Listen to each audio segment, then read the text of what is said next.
There's 4. Now, Denisha, Taj, and Leah, I noticed one time you guys first came, the wood was across the water table, and you guys put it down. Can you guys explain to me why that happened? Because the ducks fall down. Because the ducks were sliding off? Yeah. So what would happen to the ducks if the wood was across the water table? What happened to them? It would go all the way down into the water? Yeah, watch. So what are the ducks doing when you put them on the wood, Aaliyah?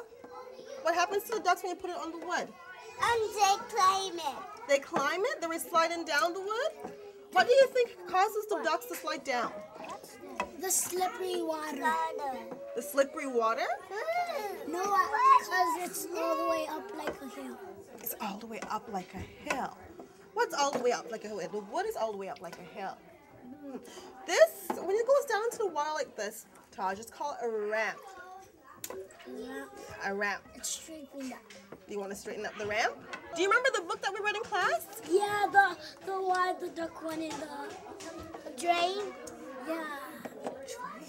What was it called again in the book that they escaped from? Great. Great. That's absolutely right. That's a great vocabulary from the book. You made a connection to the book, Taj.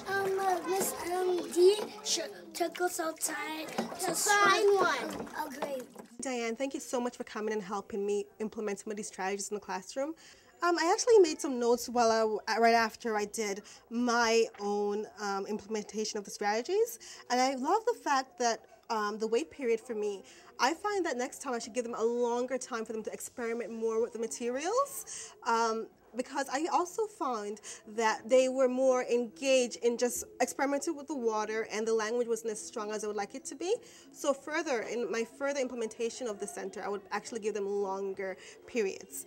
I also found from my own observations, expanding their thinking, I would also work on that. I found that when Taj was making connections with the book and he was actually relating the book that we read in class to what's going on with the water table, I should have facilitated his thinking more by saying, well, what was the difference between what's going on here and the book? How could we retell what happened in the book the same way we did it in the water table? I think that you've got some really critical practices in place. Yes. You've got your observation notes. Yeah. You planned a connection to a book that you'd read, so you had a very specific purpose for the children, and the materials were very carefully planned.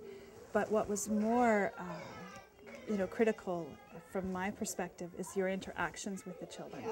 I noticed that you differentiated for each one of the children, and you were really thinking about extending their language. You were very purposeful, and I like the fact that you've reflected on them as individuals.